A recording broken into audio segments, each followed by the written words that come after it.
জাতীয় বিশ্ববিদ্যালয়ের অনলাইন ক্লাসে সবাইকে স্বাগতম। সামষ্টিক অর্থনীতি বিষয় কোড 22251 এর অষ্টম ক্লাস নিয়ে আমি তোমাদের সাথে আছি মোহাম্মদ স্বপন মিয়া, প্রভাষক হিসাব বিজ্ঞান বিভাগ, কারমাইকেল কলেজ, রংপুর।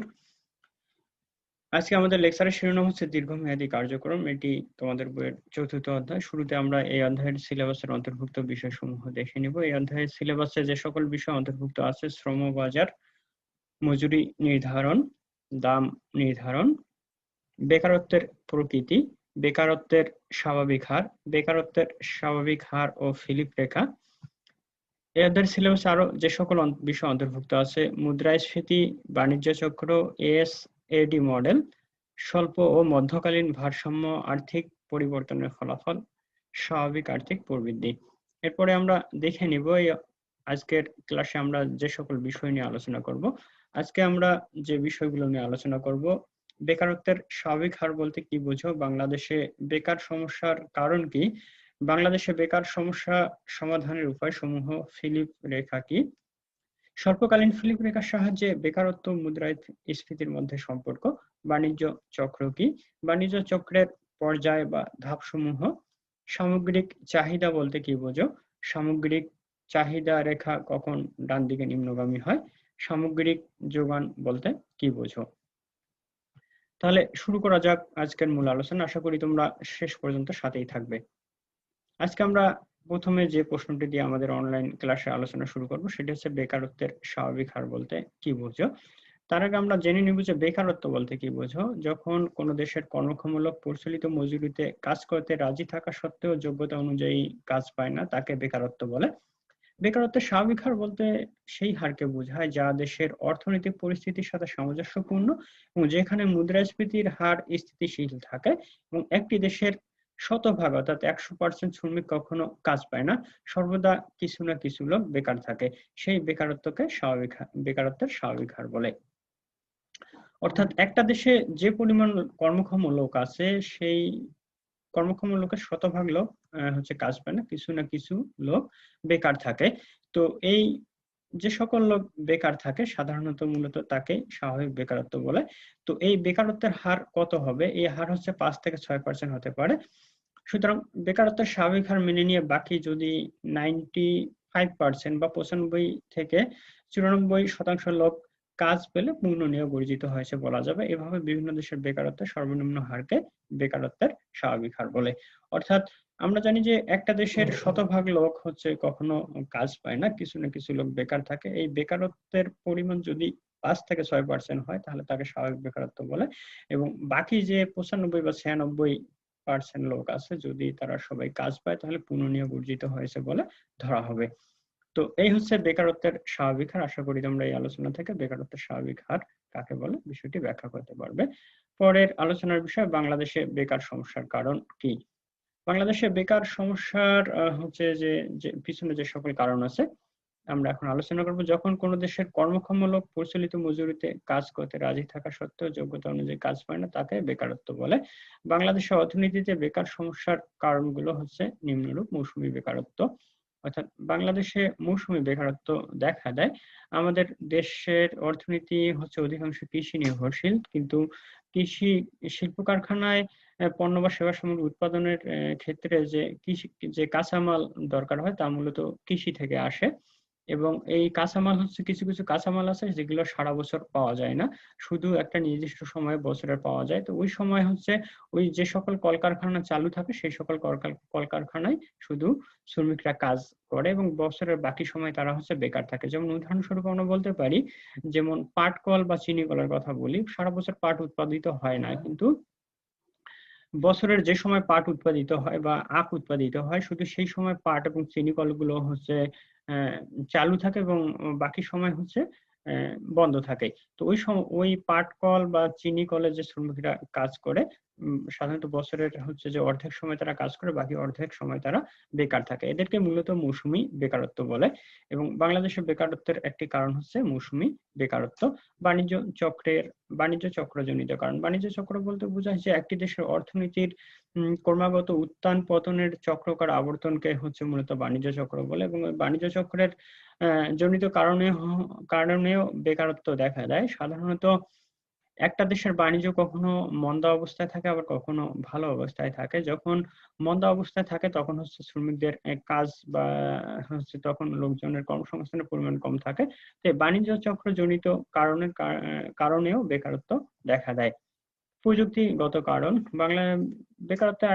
বেকারত্বের পিছনে যে সকল কারণ আছে তার মধ্যে আরেকটি কারণ হচ্ছে প্রযুক্তিগত কারণ।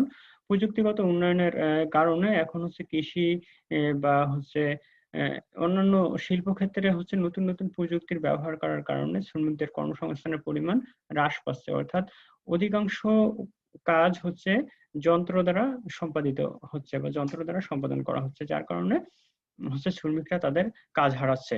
তাই প্রযুক্তিগত কারণেও বেকারত্ব দেখা দিচ্ছে। ত্রুটিপূর্ণ শিক্ষা ব্যবস্থার কারণে বেকারত্ব দেখা দিচ্ছে। অর্থাৎ হচ্ছে বাংলাদেশের শিক্ষা ব্যবস্থা হচ্ছে কারিগরি এবং প্রযুক্তিমূলক শিক্ষা ব্যবস্থা কম থাকার কারণে হচ্ছে যে অধিকাংশ যারা শিক্ষার্থী পড়াশোনা শেষে হচ্ছে তাদের হচ্ছে কাজ পাচ্ছে না, এবং ত্রুটিপূর্ণ শিক্ষা ব্যবস্থার কারণেও বেকারত্ব দেখা দিচ্ছে। সামাজিক ও ধর্মীয় প্রভাবজনিত কারণে বেকারত্ব দেখা দেয়। যেমন ধর্মীয় কুসংস্কার, সামাজিক প্রথা, যৌথ পরিবার প্রথা ইত্যাদি কারণেও হচ্ছে যে বাংলাদেশে বেকারত্ব দেখা দিচ্ছে। বেকারত্ব সমস্যার পিছনে আরো যে সকল কারণ আছে,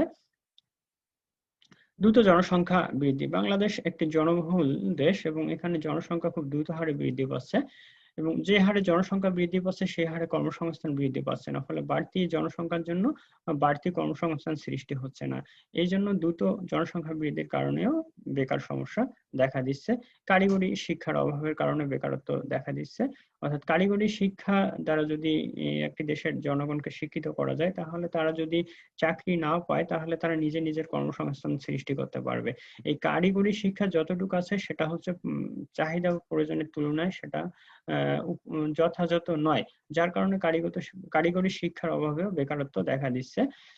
শ্রমিকের গতিশীলতার অভাব। বাংলাদেশের যে শ্রমিকরা আছে, শ্রমিকেরা সাধারণত বছরের অধিকাংশ সময় বসে থাকে, অর্থাৎ ওরা এক স্থান থেকে অন্য এক স্থানে গিয়ে কাজ করতে চায় না, যার কারণে শ্রমিকদের মধ্যে তেমন গতিশীলতা থাকে না, এবং শ্রমিকের গতিশীলতার অভাবেও বেকারত্ব দেখা দিচ্ছে।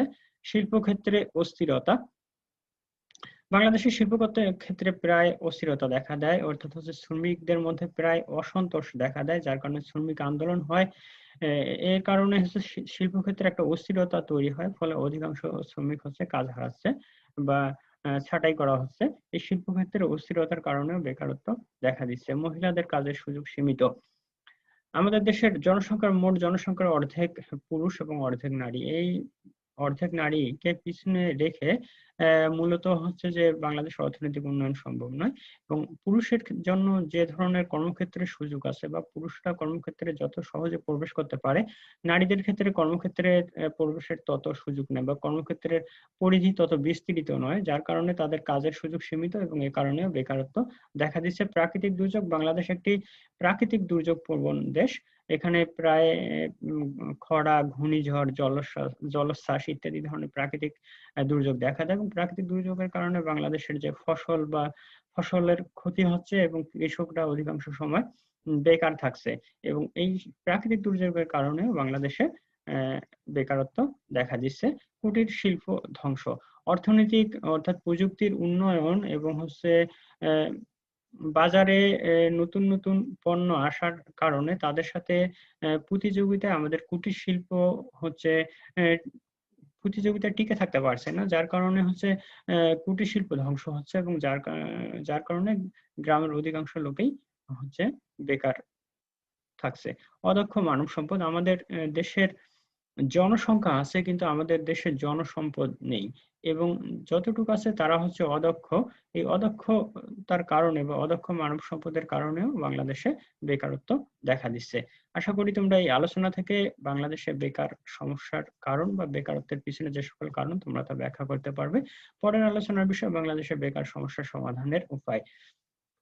বেকার বলতে বোঝায় যখন কোনো দেশের মানুষ কর্মক্ষম বা প্রচলিত মজুরিতে কাজ পায় না, বা কাজ করতে রাজি থাকা সত্ত্বেও কাজ পায় না, বা যে ধরনের যোগ্যতা তার থেকে নিম্ন বা কম মানের কাজ করে, তাকে মূলত হচ্ছে বেকারত্ব বলে। বাংলাদেশের অর্থনীতিতে বেকার সমস্যা সমাধানের উপায় সমূহ: ক্ষুদ্র কুটির শিল্পের উন্নয়ন। আমাদের দেশের ক্ষুদ্র এবং কুটির শিল্প যতটুকু আছে তা পর্যাপ্ত নয়, এবং এগুলোর উন্নয়নের জন্য যথাযথ যদি পদক্ষেপ গ্রহণ করা হয় তাহলে বেকার সমস্যা কিছুটা হলে সমাধান হবে। দ্রুত শিল্পায়ন। বেকার সমস্যার সমাধানের পিছনে সবথেকে গুরুত্বপূর্ণ ভূমিকা রাখে শিল্পায়ন। কারণ শিল্পায়ন হলে একটি দেশে যে পরিমাণ কর্মসংস্থান তৈরি হয় এবং সেটা অন্য কোনোভাবে সৃষ্টি করা সম্ভব নয়। তাই যত দ্রুত শিল্পায়ন হবে, নতুন নতুন শিল্প কলকারখানা স্থাপিত হবে, তত তাড়াতাড়ি বেকার সমস্যা সমাধান হবে। কারিগরি এবং বৃত্তিমূলক শিক্ষা। আমরা যদি কারিগরি এবং বৃত্তিমূলক শিক্ষার ব্যাপক হারে প্রচার এবং বিস্তার ঘটাতে পারি তাহলে তাহলে বেকার সমস্যার সমাধান হবে। শ্রমিকদের প্রশিক্ষণ দানের ব্যবস্থা। আমাদের শ্রমিক যারা আছে তাদেরকে যদি আমরা যথাযথ প্রশিক্ষণ দেই এবং দক্ষ মানব সম্পদ রূপান্তর করতে পারি তাহলে তারা নতুন নতুন কর্মক্ষেত্রে তারা নিয়োগ পাবে এবং দেশের বাইরেও তাদেরকে প্রেরণ করা যাবে। তাহলে এক্ষেত্রেও বেকার সমস্যার সমাধান হবে। অর্থনৈতিক উন্নয়ন। একটি দেশের অর্থনীতি যদি উন্নত হয় তাহলে সেখানে জাতীয় আয়, মাথাপিছু আয়, তারপর অর্থনৈতিক অবকাঠামো, রাস্তাঘাট, কালভার্ট, নতুন নতুন কর্মসংস্থান সৃষ্টি হয় এবং অর্থনৈতিক বেকারত্ব বা বেকার সমস্যার সমাধান হয়। তাই অর্থনৈতিক উন্নয়ন যত দ্রুত হবে বেকার সমস্যার সমাধান তত তাড়াতাড়ি হবে। ধর্মীয় সামাজিক প্রথার পরিবর্তন। যে সকল ধর্মীয় সামাজিক প্রথা আছে বা ধর্মীয় যে সকল কুসংস্কার আছে, এই কুসংস্কার এবং প্রথা সমূহ যদি আমরা পরিবর্তন করতে পারি তাহলেও বেকার সমস্যার সমাধান করতে পারবো।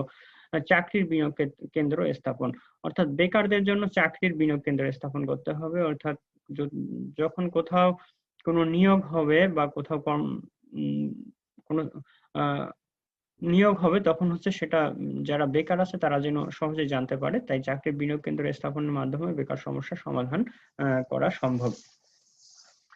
বেকার সমস্যা সমাধানের পিছনে আরো যেভাবে বেকার সমস্যার সমাধান করতে পারি, কৃষি উন্নয়ন। আমাদের দেশের প্রায় শতকরা ৮০% লোক কৃষির উপর নির্ভরশীল। তো কৃষির উন্নয়ন যত তাড়াতাড়ি আমরা করতে পারবো, কৃষি ক্ষেত্রে আমরা যত নতুন নতুন প্রযুক্তি এবং নতুন নতুন ফসল উৎপাদন করতে পারবো তত তাড়াতাড়ি বেকার সমস্যার সমাধান হবে। জনসংখ্যা নিয়ন্ত্রণ। আমাদের দেশের যে হারে জনসংখ্যা বৃদ্ধি পাচ্ছে, এই বাড়তি জনসংখ্যার জন্য আমরা কর্মসংস্থান সৃষ্টি করতে পারছি না। তো এই বাড়তি জনসংখ্যা বা জনসংখ্যাকে যদি আমরা একটা নিয়ন্ত্রণে রাখতে পারি তাহলেও কিছুটা বেকার সমস্যার সমাধান হবে। দ্রুত শিল্পায়নের কারণেও বেকার সমস্যার সমাধান করা সম্ভব। আত্মকর্মসংস্থান সৃষ্টি, অর্থাৎ একজন মানুষকে এমন কিছু শিক্ষা বা প্রশিক্ষণ দান করতে হবে বা এমন শিক্ষার ব্যবস্থা করতে হবে সেজন্য নিজের কর্মসংস্থান তৈরি করতে পারে। তাহলে আত্মকর্মসংস্থান সৃষ্টি হলেও বেকার সমস্যার সমাধান হবে। বিনিয়োগ বৃদ্ধি। বিনিয়োগ যত বৃদ্ধি হবে তত কর্মসংস্থান সৃষ্টি হবে, নতুন নতুন কর্মক্ষেত্র তৈরি হবে এবং বেকার সমস্যার সমাধান হবে। জনসংখ্যা রপ্তানি। আমাদের দেশের যে বাড়তি জনসংখ্যা আছে এদেরকে যদি আমরা প্রশিক্ষণ দিয়ে জনসম্পদে রূপান্তর করতে পারি, এই বাড়তি জনসংখ্যা আমরা বিদেশে রপ্তানি করে প্রচুর পরিমাণ বৈদেশিক মুদ্রা অর্জন করতে পারি। এই জনসংখ্যা রপ্তানির মাধ্যমে বেকার সমস্যার সমাধান করতে পারি। উদ্যোক্তা তৈরি। আমাদের দেশে সবাই চাকরি চায় কিন্তু কেউ চাকরি দিতে চায় না। আমরা যদি একজন সফল উদ্যোক্তা তৈরি করতে পারি তাহলে এরকম হাজার হাজার কর্মসংস্থান তৈরি করতে পারবো। যেমন আমরা উবারের কথা বলতে পারি, একজন উদ্যোক্তার মাধ্যমে প্রায় সারা দেশে হাজার হাজার লোকের কর্মসংস্থান সৃষ্টি হয়েছে। উবার বা পাঠাওয়ের কথা আমরা বলতে পারি। তো যত বেশি আমরা উদ্যোক্তা তৈরি করতে পারবো তত বেকার সমস্যার সমাধান হবে। নারীদের কর্মসংস্থান সৃষ্টি। পুরুষদের পাশাপাশিও নারীদের জন্য কর্মসংস্থান সৃষ্টি এবং নারীরা যেন অবাধে কর্মসংস্থানে প্রবেশ করতে পারে তাহলেও বেকার সমস্যার সমাধান হবে। অবকাঠামোগত উন্নয়ন। আমাদের যে অবকাঠামো আছে, রাস্তাঘাট, কালভার্ট, যানবাহন, স্কুল, কলেজ, এই অবকাঠামোগত যদি আমরা উন্নয়ন করতে পারি তাহলে বেকার সমস্যার সমাধান হবে।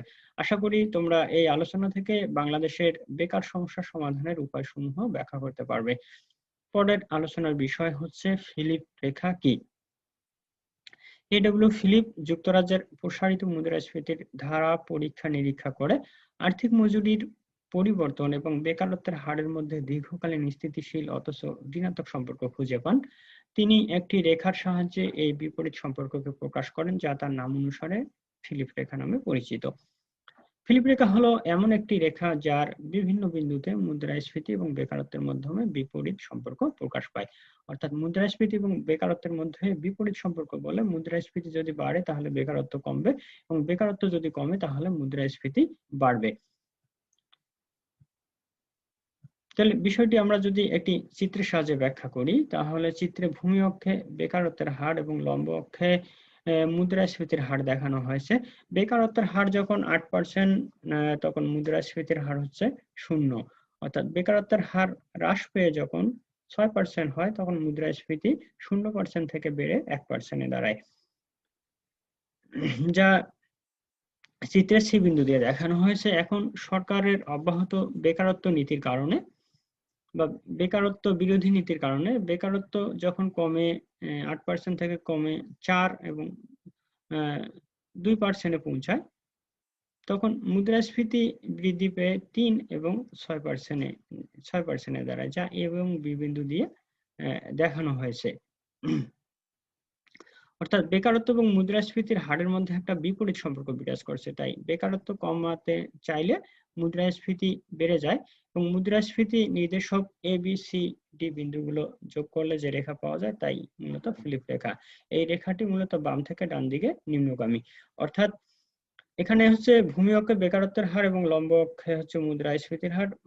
যখন বেকারত্বের হার 8% তখন মুদ্রাস্ফীতির হার হচ্ছে 0%। বেকারত্বের পরিমাণ কমে যখন 6% হয় তখন মুদ্রাস্ফীতি 0 থেকে 1% এ দাঁড়ায়, যা সি বিন্দু দিয়ে প্রকাশ করা হয়েছে। এবং বেকারত্ব যখন আরো কমে 4% বা 2% হয় তখন মুদ্রাস্ফীতি বৃদ্ধি পেয়ে হচ্ছে 3% এবং 6% এ দাঁড়ায়, যা হচ্ছে এ এবং বি বিন্দু দ্বারা প্রকাশিত।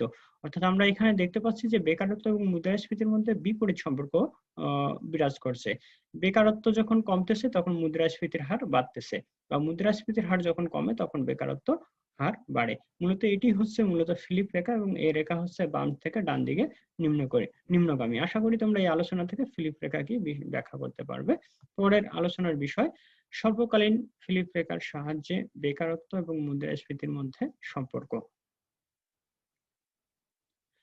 ফিলিপ রেখা বিশ্লেষণের ক্ষেত্রে বেকারত্ব এবং মুদ্রাস্ফীতির হারের মধ্যে ট্রেড অফ সম্পর্ক বিবেচনা করা হয়। ফিলিপ রেখা মূলত একটি ট্রেড অফ লাইন যার প্রতিটি বিন্দুতে বেকারত্ব এবং মুদ্রাস্ফীতির মধ্যে বিনিময় সম্পর্ক নির্দেশ করে। অর্থাৎ ফিলিপ রেখা বেকারত্ব এবং মুদ্রাস্ফীতির মধ্যে বিপরীত সম্পর্ক প্রকাশ করে। বেকারত্ব কমলে মুদ্রাস্ফীতির হার বাড়বে, আবার মুদ্রাস্ফীতির হার বাড়লে বেকারত্ব কমে। সুতরাং বেকারত্ব না মুদ্রাস্ফীতি এই দুটির মধ্যে কোনটি কতটুকু গ্রহণ করতে হবে এ নিয়ে যে সমস্যা তাকে ট্রেড অফ বা বিনিময় পছন্দনীয়তা বলে। নিচে ফিলিপ রেখার সাহায্যে বেকারত্ব এবং মুদ্রাস্ফীতির মধ্যে যে সম্পর্ক আছে তা আমরা ব্যাখ্যা করব। অর্থাৎ একটা দেশে কি পরিমাণ বেকারত্ব থাকবে এবং কি পরিমাণ মুদ্রাস্ফীতি থাকবে, কতটুকু বেকারত্ব বা কতটুকু মুদ্রাস্ফীতি আমরা গ্রহণ করব, এই নিয়ে যে সমস্যা তাকে মূলত ট্রেড অফ বা বিনিময় পছন্দনীয়তা বলে। বিষয়টি যদি আমরা চিত্রের সাহায্যে ব্যাখ্যা করি, আচ্ছা, চিত্রে ভূমি অক্ষে বেকারত্বের হার এবং লম্ব অক্ষে মুদ্রাস্ফীতির হার দেখানো হচ্ছে। বেকারত্বের হার যখন 8% তখন মুদ্রাস্ফীতির হার 0%। বেকারত্ব যখন 8% থেকে হ্রাস পেয়ে 6% হয় তখন মুদ্রাস্ফীতি 0 থেকে বৃদ্ধি পেয়ে 1% এ দাঁড়ায়, যা সি বিন্দু দ্বারা প্রকাশিত হয়েছে বা সি বিন্দু দ্বারা দেখানো হয়েছে। এখন সরকার যদি অব্যাহত বা বেকারত্ব বিরোধী নীতিমালা গ্রহণ করে তাহলে সেক্ষেত্রে হচ্ছে বেকারত্বের হার কমবে। বেকারত্বের হার কমে যখন 4% বা 2% এ দাঁড়ায় তখন হচ্ছে মুদ্রাস্ফীতির হার 1% থেকে বৃদ্ধি পেয়ে 3% এবং 6% এ হয়, যা এ এবং বি বিন্দু দ্বারা চিহ্নিত করা হয়েছে। এ বি সি এবং ডি বিন্দুগুলো যোগ করলে যে রেখা পাওয়া যায় তাই মূলত ফিলিপ রেখা। এই রেখাটি বাম থেকে ডান দিকে নিম্নগামী। আশা করি তোমরা এই আলোচনা থেকে বেকারত্ব এবং মুদ্রাস্ফীতির মধ্যে সম্পর্ক ব্যাখ্যা করতে পারবে। এবং উপরোক্ত আলোচনা থেকে আমরা এটা প্রতীয়মান হয় যে অর্থনীতিতে মুদ্রাস্ফীতির হার কমাতে হলে বেকারত্বের হার মেনে নিতে হবে, আবার বেকারত্বের হার কমাতে হলে মুদ্রাস্ফীতির হার মেনে নিতে হবে। ফিলিপ রেখা এই বিষয়টির মধ্যে ট্রেড অফ হিসাবে পরিচিত হয়। ফিলিপ রেখা মুদ্রাস্ফীতি এবং বেকারত্বের হারের মধ্যে ট্রেড অফ সম্পর্ক ব্যাখ্যা করে।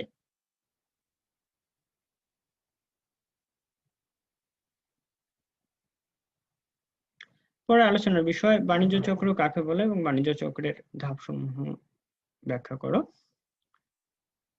অর্থনৈতিক কার্যক্রম বা বাণিজ্যের উত্থান পতনকে মূলত বাণিজ্য চক্র বলে। একটি দেশের অর্থনীতিতে কখনো সমৃদ্ধির জোয়ার আসে, আবার কখনো মন্দার ভাটা আসে।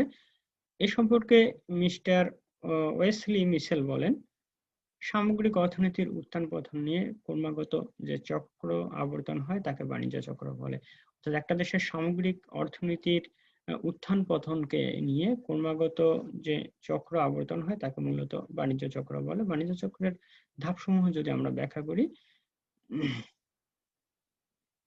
হ্যাঁ, এখানে বাণিজ্য চক্রে মূলত 5টি ধাপ বিদ্যমান। প্রথম যে ধাপ সেটি হচ্ছে সমৃদ্ধি, অর্থাৎ এখানে এই বিন্দু দ্বারা দেখানো হয়েছে, এই বিন্দু থেকে যদি একটা দেশের বাণিজ্য শুরু হয়, তো এই বাণিজ্য যখন বাড়তে থাকে অর্থাৎ হচ্ছে ঊর্ধ্বমুখী উপরের দিকে উঠতে থাকে তাকে মূলত সমৃদ্ধি বা ঊর্ধ্বমুখী প্রবণতা বলে। অর্থাৎ একটা দেশের বাণিজ্য যখন ক্রমাগত উপরের দিকে উঠতে থাকে অর্থাৎ উপরের দিকে বৃদ্ধি পেতে থাকে তখন তাকে সমৃদ্ধি বা ঊর্ধ্বমুখী প্রবণতা বলে। এই সমৃদ্ধির দ্বিতীয় হচ্ছে সমৃদ্ধির শীর্ষ অবস্থা, অর্থাৎ এই সমৃদ্ধি অর্থাৎ বাণিজ্য চক্র বাড়তে বাড়তে যখন সর্বোচ্চ পর্যায়ে অবস্থান করে, সে দেশের বাণিজ্য সব থেকে যখন ভালো অবস্থায় অবস্থান করে তখন তাকে সমৃদ্ধির শীর্ষ অবস্থা বলে। এবং এই অবস্থায় মূলত আয়ের ধারা হচ্ছে ঊর্ধ্বমুখী হতে থাকে। তারপরে হচ্ছে অবনতি। সমৃদ্ধি থেকে যখন বাণিজ্য চক্র ক্রমাগত নিচের দিকে নামতে থাকে তখন তাকে অবনতি বলে। এবং এই অবনতি হতে হতে এমন এক পর্যায়ে পৌঁছায় যখন আর নিচে বার খারাপ অবস্থায় পৌঁছানো সম্ভব না, সর্বনিম্ন অবস্থায় পৌঁছায় তখন তাকে চূড়ান্ত অবনতি বলে। চূড়ান্ত অবনতি এই অবস্থায় বা এই পর্যায়ে আয় স্তর হ্রাস পেয়ে যখন সর্বনিম্ন স্তরে পৌঁছায় তখন তাকে চূড়ান্ত অবনতি বা মন্দা বলে। 5 নম্বর হচ্ছে এই মন্দা অবস্থা যখন কাটিয়ে আয়ের সর্বনিম্ন অবস্থা থেকে যখন আবার আয়ের দিকে ফিরে আসে তখন তাকে পরিত্রাণ বলে এবং বাণিজ্য চক্র তখন আবার ভালো অবস্থার দিকে যেতে থাকে। অর্থাৎ এই আলোচনা থেকে আমরা বলতে পারি যে একটা বাণিজ্য চক্রের মূলত 5টি ধাপ। যখন বাণিজ্য চক্র ক্রমাগত ভালো অবস্থার দিকে উঠতে থাকে তখন তাকে সমৃদ্ধি, এবং সমৃদ্ধি হতে হতে যখন সর্বোচ্চ পৌঁছায় বা সব থেকে ভালো অবস্থায় পৌঁছায় তখন সেটা হচ্ছে সমৃদ্ধির শীর্ষ অবস্থা। শীর্ষ অবস্থা থেকে যখন হচ্ছে ক্রমাগত খারাপের দিকে নামতে থাকে তখন তাকে অবনতি বলে, এবং খারাপ হতে হতে এমন যখন সর্বনিম্ন খারাপ অবস্থায় পৌঁছায় তখন তাকে চূড়ান্ত অবনতি বলে, এবং চূড়ান্ত অবনতি থেকে যখন আবার ক্রমাগত ভালোর দিকে যেতে থাকে, অবস্থা পরিবর্তন হতে থাকে তখন তাকে পরিত্রাণ বলে। তো আশা করি তোমরা এই আলোচনা থেকে বাণিজ্য চক্র কি এবং এই চক্রের ধাপসমূহ ব্যাখ্যা করতে পারবে।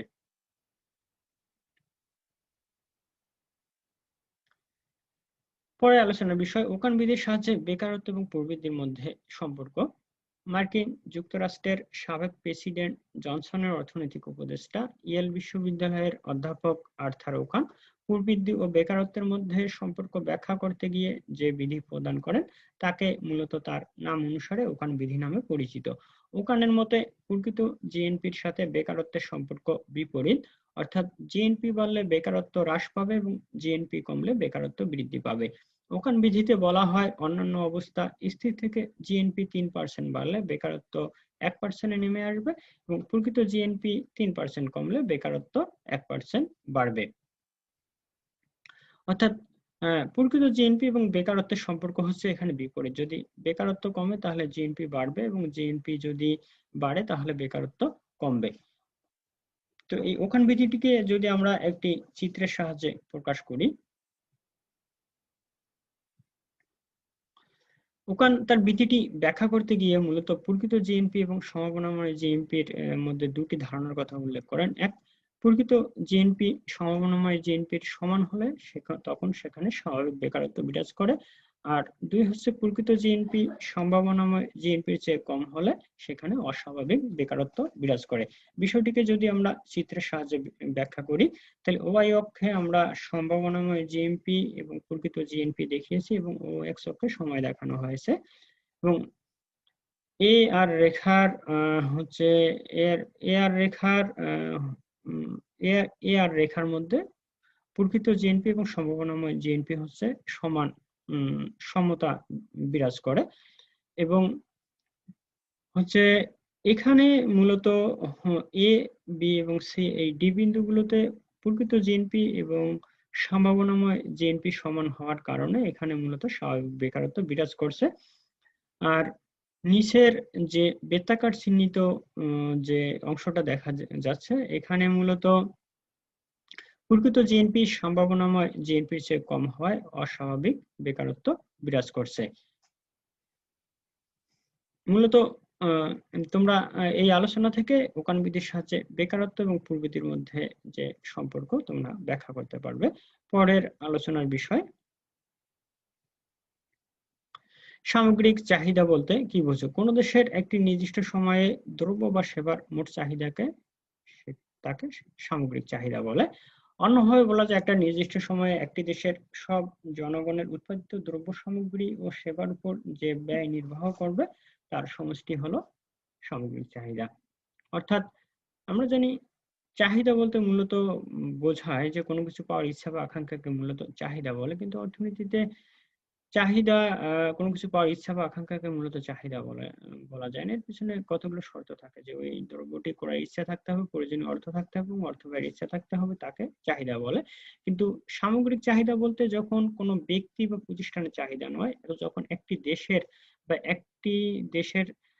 বা একটি সমাজের সকল জনগণের যে সকল দ্রব্য বা সেবা সামগ্রী প্রয়োজন তাকে মূলত সামগ্রিক চাহিদা বলে।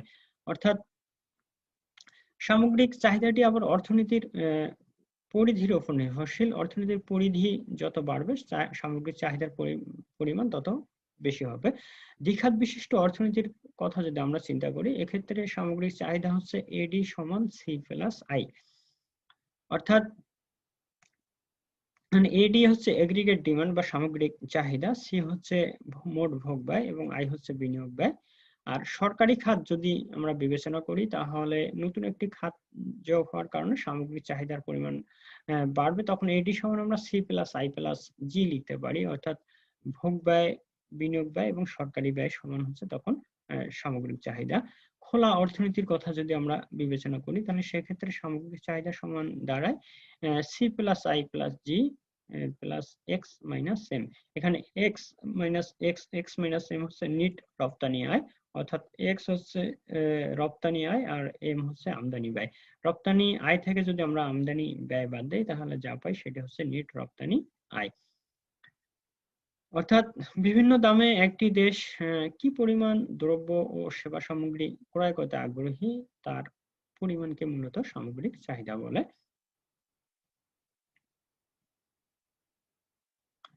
পরে আলোচনার বিষয়, সামগ্রিক চাহিদা রেখা ডান দিকে নিম্নগামী হয় কেন? কোন দেশের দ্রব্য ও সেবার মোট চাহিদাকে সামগ্রিক চাহিদা বলে। অর্থাৎ বিভিন্ন দামে একটি দেশ বা সমাজে কি পরিমাণ দ্রব্য বা সেবা সামগ্রী ক্রয় করতে আগ্রহী তাকে সামগ্রিক চাহিদা বলে।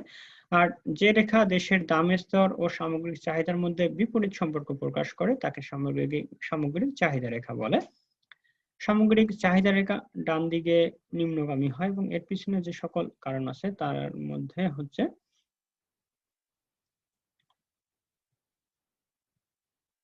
এক হচ্ছে দাম স্তরের পরিবর্তন। দেশের দাম স্তর বৃদ্ধি পেলে জনগণের আয় এবং সঞ্চয় এবং প্রকৃত মূল্য কমে যায়, ফলে ভোগ ব্যয়ও কমে যায়। আবার দাম স্তর কমলে পূর্বের তুলনায় নির্দিষ্ট পরিমাণ অর্থ দ্বারা বেশি পরিমাণ দ্রব্য ক্রয় করা যায়। এভাবে দাম স্তরের পরিবর্তনের ফলে সামগ্রিক চাহিদা বিপরীতমুখী হয়। সামগ্রিক চাহিদা রেখা হচ্ছে ডান দিকে নিম্নগামী হয়। অর্থের চাহিদা বৃদ্ধি, দেশের দাম স্তর বৃদ্ধি পেলে জনগণের মধ্যে নগদ অর্থ ধরে রাখার চাহিদা বেড়ে যায়। বিনিময় কাজে নগদ অর্থের চাহিদা বৃদ্ধি পেলে সুদের হার বৃদ্ধি পায়।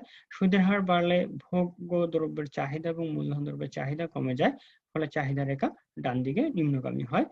চাহিদা হ্রাস, দেশের সাধারণ দাম স্তর বৃদ্ধি পেলে বিদেশি দ্রব্য এবং সেবার সাথে অভ্যন্তরীণ দ্রব্য ও সেবার প্রতিযোগিতা বৃদ্ধি পায়, ফলে চাহিদা রেখা ডান দিকে নিম্নগামী হয়। অর্থাৎ চাহিদা রেখা বাম থেকে ডান দিকে, সামগ্রিক চাহিদা রেখা বাম থেকে ডান দিকে নিম্নগামী হওয়ার পিছনে যে সকল কারণ তার মধ্যে হচ্ছে দাম স্তরের পরিবর্তন, অর্থের চাহিদা বৃদ্ধি এবং হচ্ছে চাহিদা হ্রাস। আশা করি তোমরা এই আলোচনা থেকে সামগ্রিক চাহিদা রেখা বাম থেকে ডান দিকে কেন নিম্নগামী হয় বিষয়টি ব্যাখ্যা করতে পারবে। পরের আলোচনার বিষয় হচ্ছে সামগ্রিক যোগান বলতে কি বোঝো? একটি নির্দিষ্ট সময়ে কোনো দেশের ব্যবসা খাতের বিভিন্ন মূল্যে যে পরিমাণ দ্রব্য সামগ্রী ও সেবা কর্ম ক্রয় করতে প্রস্তুত থাকে তাকে মূলত সামগ্রিক যোগান বলে। দ্বিখাত বিশিষ্ট অর্থনীতির ক্ষেত্রে সামগ্রিক যোগান সমান হচ্ছে এস সমান হচ্ছে সি প্লাস এস।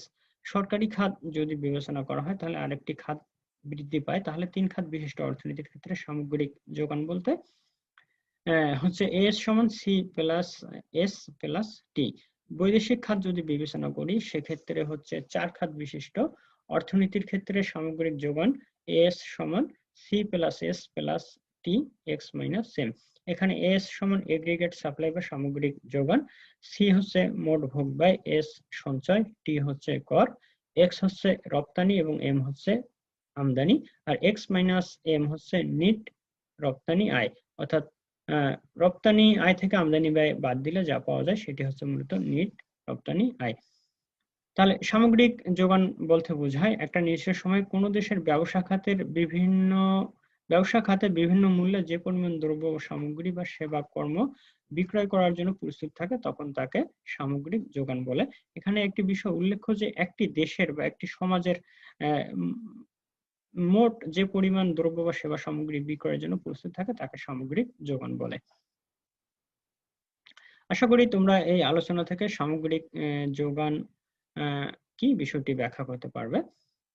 আজকের এই ক্লাসের কন্টেন্ট বা স্লাইডগুলো তৈরিতে যে সকল বইয়ের সহায়তা নেওয়া হয়েছে: সমষ্টিক অর্থনীতি সুকেশ চন্দ্র জোয়ারদার, সমষ্টিক অর্থনীতি মোহাম্মদ জাহাঙ্গীর আলম, সমষ্টিক অর্থনীতি ডক্টর মোহাম্মদ লিয়াকত আলী খান এবং গুগল। আমরা যদি এক নজরে দেখে আজকে আমরা ক্লাসে যে সকল বিষয় নিয়ে আলোচনা করলাম, বেকারত্বের স্বাভাবিক হার বলতে কি বুঝো, বাংলাদেশে বেকার সমস্যার কারণসমূহ এবং বেকার সমস্যা সমাধানের উপায়সমূহ। তারপর আমরা যে বিষয় নিয়ে আলোচনা করলাম সেটি হচ্ছে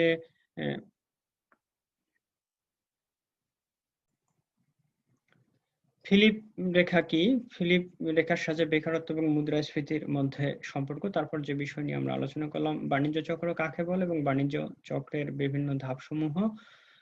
তারপর আমরা আলোচনা করলাম যে সামগ্রিক চাহিদা কাকে বলে, সামগ্রিক চাহিদা রেখা বাম থেকে ডান দিকে নিম্নগামী হয় কেন, এবং সর্বশেষ আমরা যে বিষয়টি নিয়ে আলোচনা করলাম সামগ্রিক যোগান কাকে বলে। আশা করি তোমরা এই আলোচনা থেকে এই বিষয়গুলো ব্যাখ্যা করতে পারবে। তো যারা আজকের এই ক্লাসে শুরু থেকে শেষ পর্যন্ত যুক্ত ছিলে সবাইকে পরবর্তী ক্লাসের আমন্ত্রণ জানিয়ে সবার দীর্ঘায়ু এবং সুস্বাস্থ্য কামনা করে আজকের মতো এখানে বিদায় নিচ্ছি। ধন্যবাদ সবাইকে।